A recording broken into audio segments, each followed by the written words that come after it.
completely dried, and all the contaminants are off the vehicle before applying the coating. So let's get started. Hey guys, this is Mike from Minor Details. Back with the Porsche. We're going to go ahead and finish up washing it. I just wanted to kind of give you guys an idea of what we do here at Minor Details to wash the vehicle. Here we go.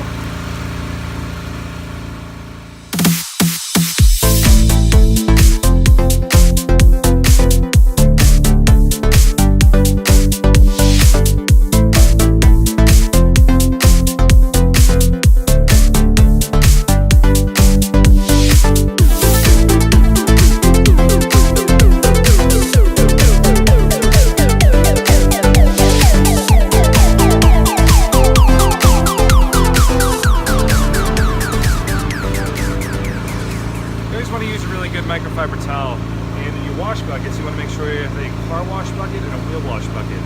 Both of those buckets are going to have grit guards at the bottom of the bucket so that you can always capture all that dirt and grime that comes off the vehicle. Make sure that when you wash it, you wash in straight lines instead of circles.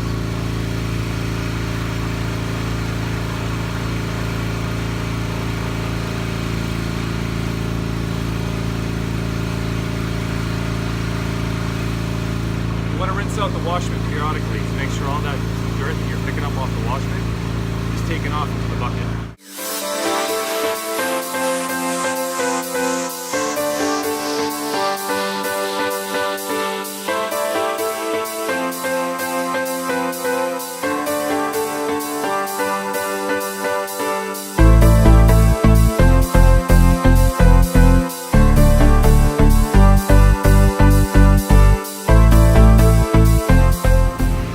Notice that I haven't washed the hood yet. I'm sorry, the roof yet. The reason for that is it's a fabric roof. What I like to do is I like to take a little bit of carpet cleaner with a nice horsehair brush. I like to agitate the fibers a little bit. The reason why I don't use a microfiber towel or wash mitt is because anything that's a little bit too rough is going to pull those fibers off of the convertible top. You don't want to do that. But take my brush, nice and soft, dip it into my wash bucket. Take a little bit of carpet cleaner and spray it onto the roof.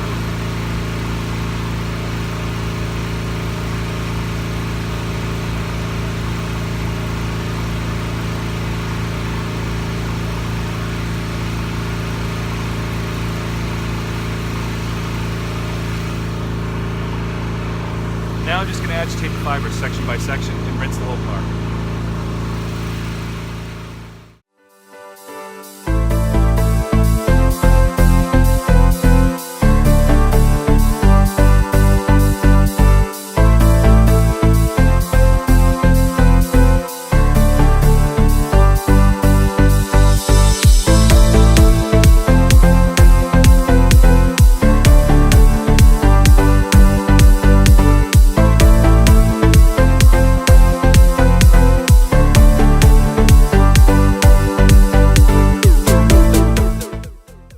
Now I'm going to take a clean microfiber towel and I'm going to go ahead and dry the rest of the car. I'm also going to use compressed air to make sure we get all the cracks, crevices, and things like that.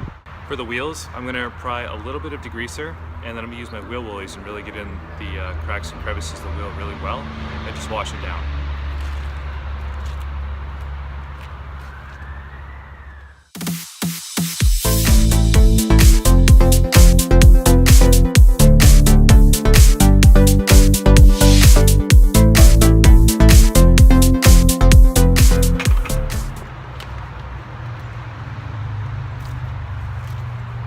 You always want to take a top-down approach on the wheels. You also want to make sure that your wheel bucket is full of soap for lubricity, so that when you're doing this, all the dirt's going to flow down them. This is really so you're not repeating any extra work in the process. The car's inside and looks super amazing. Now what I'm going to do is blow out the cracks and crevices like the doors, trunk jams, and windows with compressed air, as well as the wheels.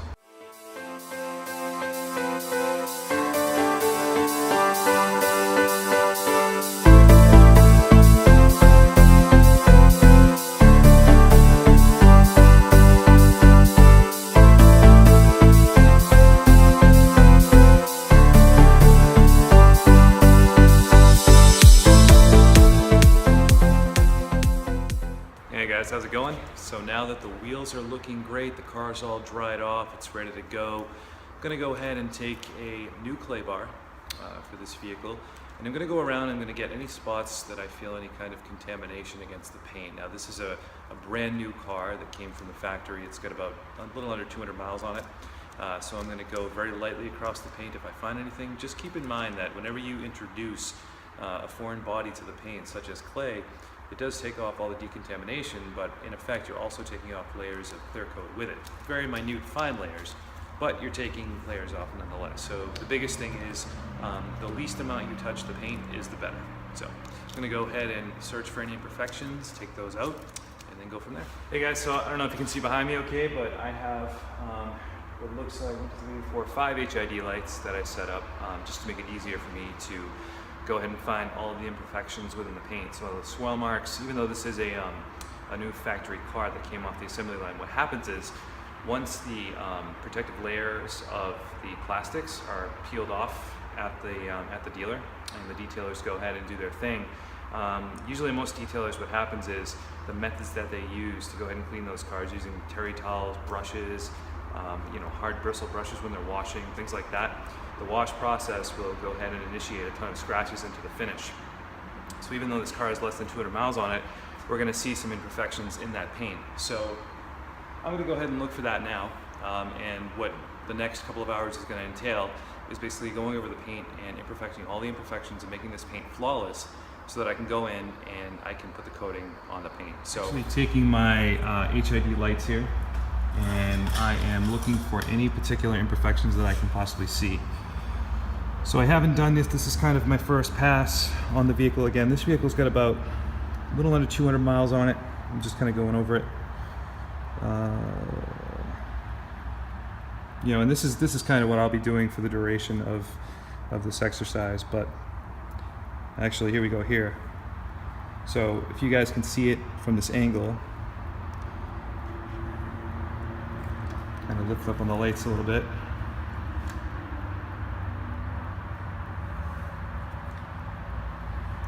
So you guys can see those scratches there. This is a car within the 200 miles.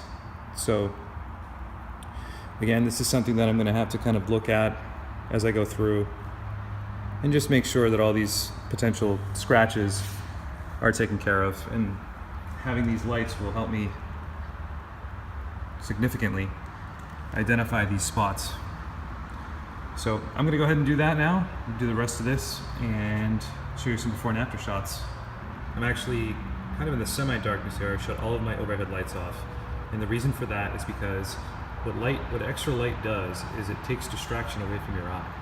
So by shutting the overhead lights off, I can put more focus on the individualized scratches. So for example, on the rear fender here, we found a couple. And then if we come to the front, see if I can catch this in the right light.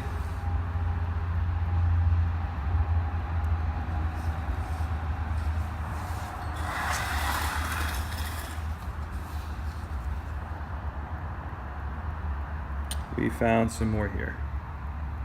So it's the front and rear fender. There are a few other spots as well, but just keep that in mind because what I'm going to do is I'm going to go ahead and do a before and after. So this is the before on this. And again, I'm just in the shop here with all the lights off, all the overhead lights off, and then just turning my HID lights on in replacement, just so I can go ahead and be able to see this a little bit more clearly and be able to focus my eye more clearly and have no more distraction. Hey guys, so the next thing I'm going to do is I'm going to go ahead and I'm going to polish this vehicle first. And the reason why I'm not going to go straight to compounding to get all the scratches out is simply because here we want to do a least aggressive to most aggressive approach. So if we can get the majority of these scratches out with just polish alone, a micron abrasive polish that we use, and I'm going to use the Rupes 21, which is probably my favorite machine. And also I'm going to use my Rupes 3-inch as well. So I've got both the tools here. The 3-inch is more to get into smaller areas, spoilers, running boards, things like that. But first I'm going to try to polish this out with the yellow Rupes pad and some polish. If the scratches come out, great. If not, then I'll try to hit those heavy scratches with more of an abrasive material, such as compound with maybe a microfiber cutting pad. All right guys, I'm gonna go ahead and start polishing now.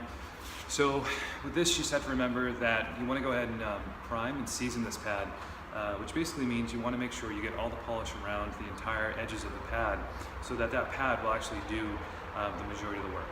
So I'm gonna go ahead and season it, and I'm gonna start with the hood and see how that looks and go from there.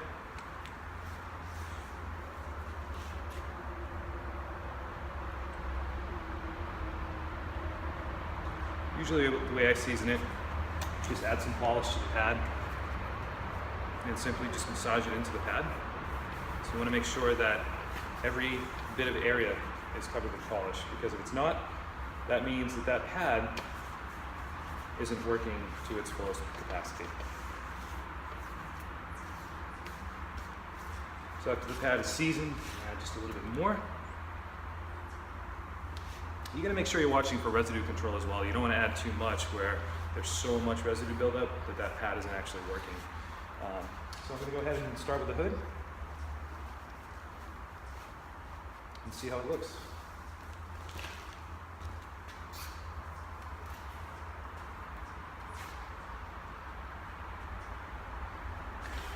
I'm gonna start by spreading the polish onto the vehicle using about a speed 2.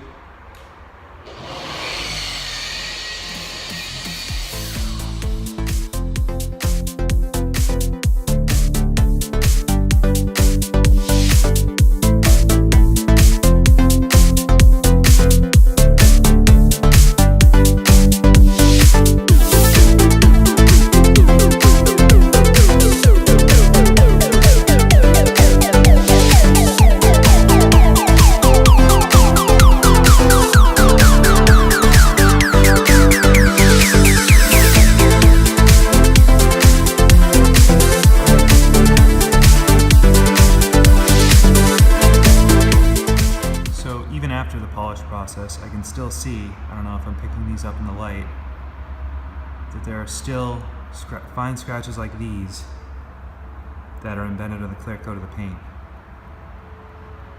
So because of this, I'm going to go ahead and go just a little bit more aggressive in what I'm doing, and I am going to use a microfiber finishing pad and a little bit of compound. And I'm going to go lightly across the paint just to see if we can get the remainder of these scratches off. So I've switched to my finishing disc, my microfiber finishing disc, along with some ultra cut compound, and I'm going to go ahead and try and hit those scratches and see if I can just get them out by using a finishing disc rather than a medium or an ultra cut disc. Because ultimately what happens is, the thinner you go with these discs, the more material it's going to take off the paint. So we want to do least to most aggressive. So I'm going to try the finishing disc first, and we'll see how this works out. After I compound it and I get the scratches out, I'm going to go ahead and have to polish that back out, because what happens is a haze will form onto the paint after you compound, which is perfectly normal, and it's effectively removing some clear coat. So again, what I'll have to do is I'll have to follow up with my polish just to bring out that shine again after the compound's complete. So let's see if this will do the trick.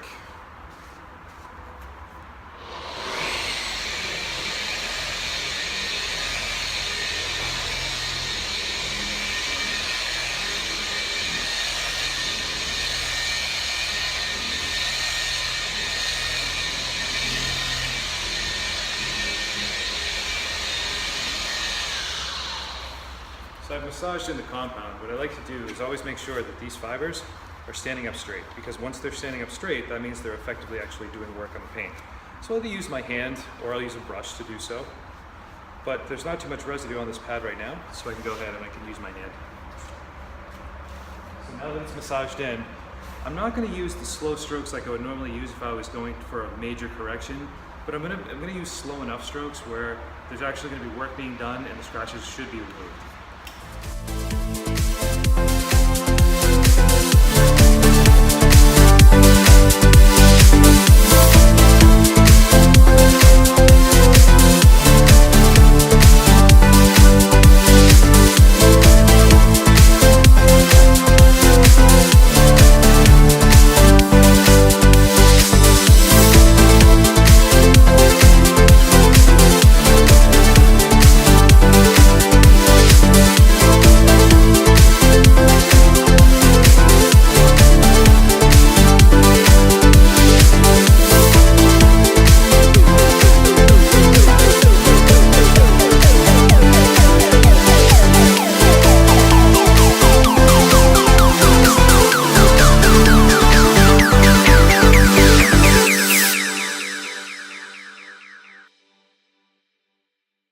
So the paint looks really super great, and I'm just gonna take this off.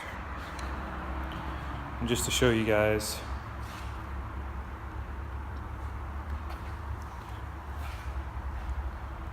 Just in real time here.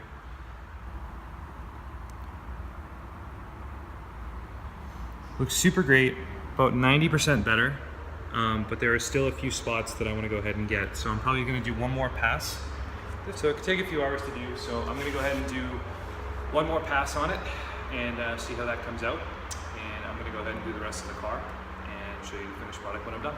Hey, what's up guys? So this is the finished product after the corrective measures that we've taken to bring this paint back to its normal state, its perfect state.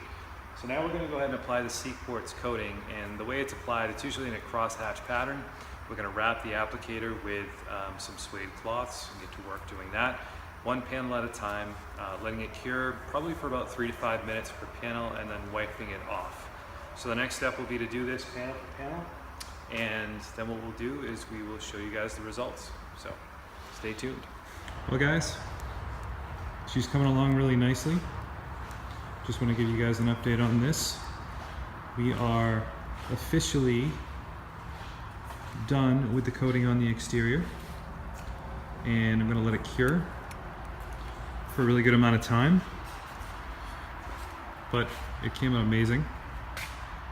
Looks great, and the more we let it cure and bond to the paint, the better it gets. The shine's incredible. Really bonds to the paint on a molecular level. Product's definitely worth it. Still have to clean up the windows, tires, things like that, but the exterior coating, the big job has been completed. So, hope you guys like it, and see you guys next time.